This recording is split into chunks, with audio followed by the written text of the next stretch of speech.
I wanted to talk a little bit about what we're hearing about Jimmy Kimmel. Again, my shtick is not to write about breaking news, so I'm going to leave that to the experts. But something really important to think about, circling way back to the beginning of all these conversations of fascism and taking over, thanks, David, taking over a government and making it kind of an authoritarian regime, is circling back to Project 2025. That conversation got a little quiet for a long time. Um, Project 2025, kind of like the Big Beautiful Bill, kind of like these massive documents that they try to slip under the radar, is made to be complicated and hard to read, and um, sort of turns away the common man and woman, right? Like the average reader, the average Joe, the average person, which, 98% of us are.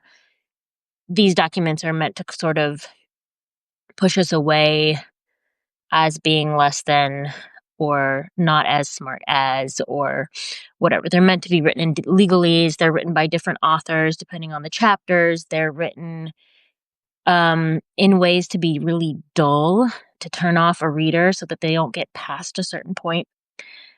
Fortunately for all of you, I'm a super nerd and I like dull documents.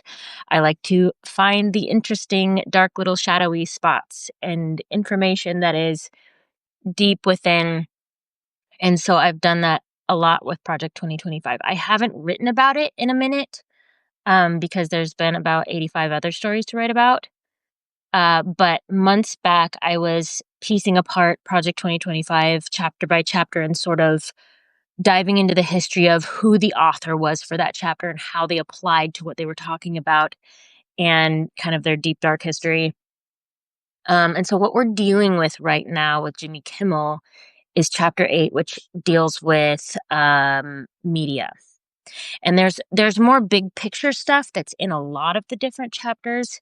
It's kind of a common phrase that you'll hear throughout is, we are going to go in and weed out the people who we feel don't represent the administration. Or they'll use nice language to say, we don't want, hear woke and things like that in there, but they don't want people who stand in the way of what the administration is trying to do. So they will bring on people who absolutely support it. They will get rid of people who absolutely don't support it. And anyone in the middle, they'll get rid of them too. They want cheerleaders. So that's what's happening right now with specifically the media section. We saw it with PBS. We saw it with Colbert. We will inevitably see it if this goes any further. If there's not some sort of like judge blocking these decisions, we'll see it with Seth Meyers. We might even see it with Jimmy Fallon, which is a little bit silly, if I'm honest. He's a little, vanilla.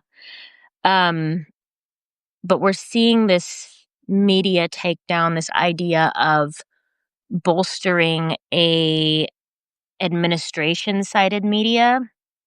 You heard it in the news where he wants the FCC to make it illegal to go against his administration. Sometimes they'll throw out the word treason, which is very extreme. And treason can be something that they can charge someone and try to put them to death for, right? That's like an extreme level of terrorism in their eyes. So like you think of Jimmy Kimmel is not treason. Clearly Stephen Colbert is not treason. Miles Taylor is not treason.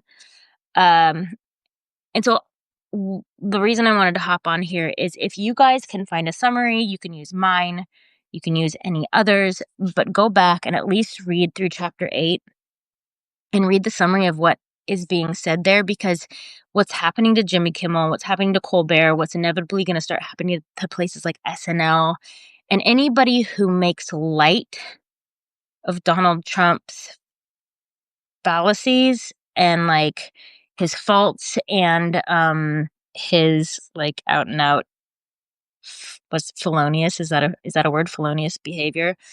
He's a criminal, and they will make light of it until we can do something more about it.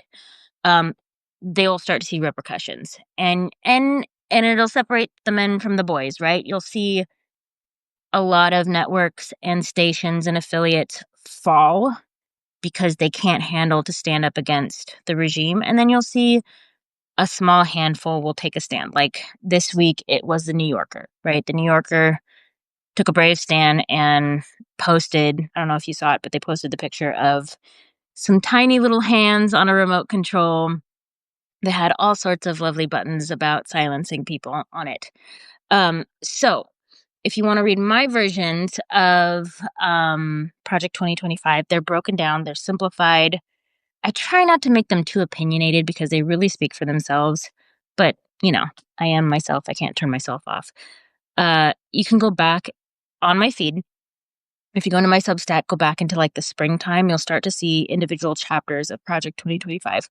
The media one is really big right now because it's all about anyone who wants to stay on television, anyone who wants to be in the media at all has to align themselves. That's language they use a lot. You have to align yourselves with the administration.